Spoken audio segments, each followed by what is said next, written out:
আসসালামু আলাইকুম। যেহেতু আমার বাচ্চারা প্রতিদিনই নাস্তা খায়, তাই আমাকে প্রতিদিনই বিকালের জন্য কিছু না কিছু নাস্তা বানানো লাগে। তাই আমি সবসময় চেষ্টা করি অল্প কিছু উপকরণের মাধ্যমে নাস্তাটা বানানোর জন্য। আজ আমি বানাবো বাটার বন। এর জন্য আমি প্রথমে নিয়ে নিলাম ময়দা, দুধ, তেল, চিনি আর সামান্য লবণ। এবার আমি দুধের মধ্যে ইস্ট, চিনি দিয়ে ইস্টটাকে অ্যাক্টিভ করব। প্রথমেই লবণ দিব না, কারণ লবণ দিলে ইস্টটা অ্যাক্টিভ হতে চায় না।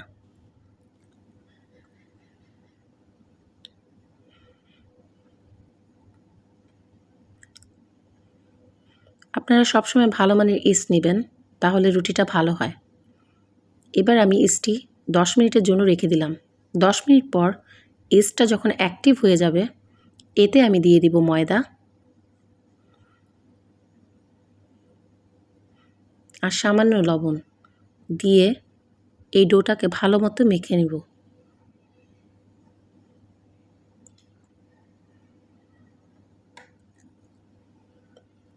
ময়দাটা আমি অনেকক্ষণ ধরে মেখে নিয়েছি।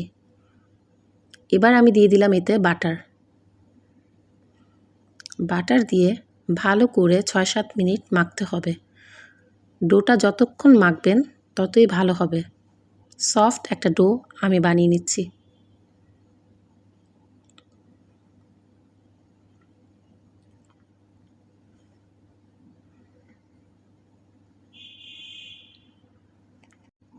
এবার আমি এই ডোটি একটি বলে রেখে দিব আধা ঘন্টা বা 1 ঘন্টার জন্য, যতক্ষণ না ডোটা ডাবল হয়ে যাচ্ছে। এবার আমার ডোটি ফুলে ডাবল হয়ে গিয়েছে। এবার আমি ভালো মতো চেপে চেপে ডো থেকে বাতাসগুলো বের করে নিচ্ছি। আমি এখানে যে পরিমাণ নিয়েছি তাতে করে মিডিয়াম সাইজের 10টি বাটার বোন হবে, কিন্তু আমি বড় করে 8টি বানাচ্ছি। আপনারা চাইলে পুরোটো ডোতে বাটার ইউজ করতে পারেন, কিন্তু আমি হাফ বাটার হাফ তেল দিয়েছি।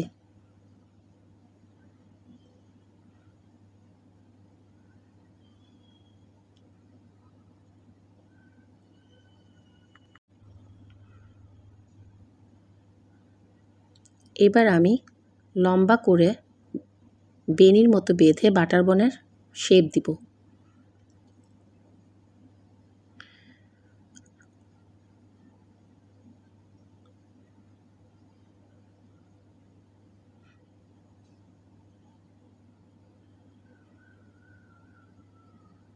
আপনারা নিশ্চয়ই দেখতে পাচ্ছেন আমি কিভাবে বানাচ্ছি।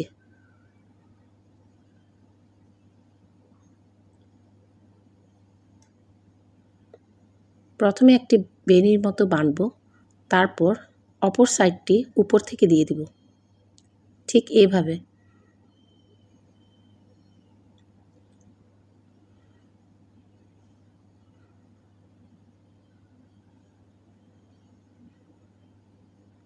তারপর ঢেকে দিব।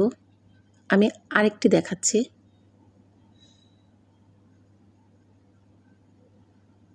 এভাবে করে আমি সবগুলো বাটার বন বানিয়ে নিচ্ছি।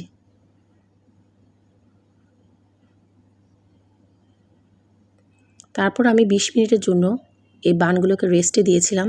দেখুন এগুলো ফুলে কি হয়ে গেছে। এবার আমি এই বানগুলোর উপর ডিমের কুসুম ব্রাশ করে দিচ্ছি।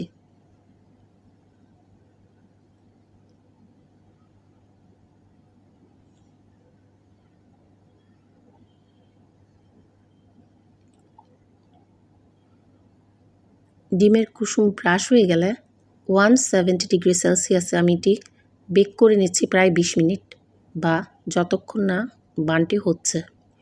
আসলে এক একটি ওভেনের টেম্পারেচার এক এক রকম।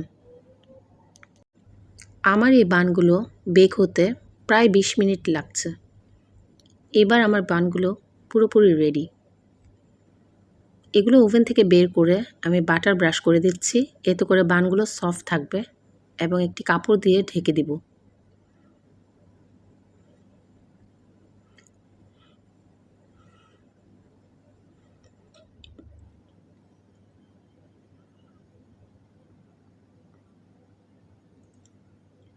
এভাবে করে আমি বাকি বানগুলোও বেক করে নিচ্ছি। এবার বানের ভিতরে দেওয়ার জন্য আমি হুইপড ক্রিম বিট করে নিচ্ছি। দেখুন বানগুলো কতটা সফট হয়েছে। এবার বানের মাঝখান দিয়ে আমরা কেটে নিচ্ছি। আপনারা ইচ্ছা করলে এখানে বাটার ক্রিমও ইউজ করতে পারবেন, কিন্তু আমি বলেছি আমরা যেহেতু সবসময় নাস্তাটা খাওয়া হয়, তার জন্য আমি সবসময় চেষ্টা করি অল্প কিছু উপকরণ দিয়ে নাস্তাগুলো বানানোর জন্য। তো বাটার ক্রিম করলে খরচটা আসলে বেশি পড়ে যায়, যার জন্য আমি হুইপড ক্রিম দিয়েই বাটারের কাজটা সেরে নিচ্ছি।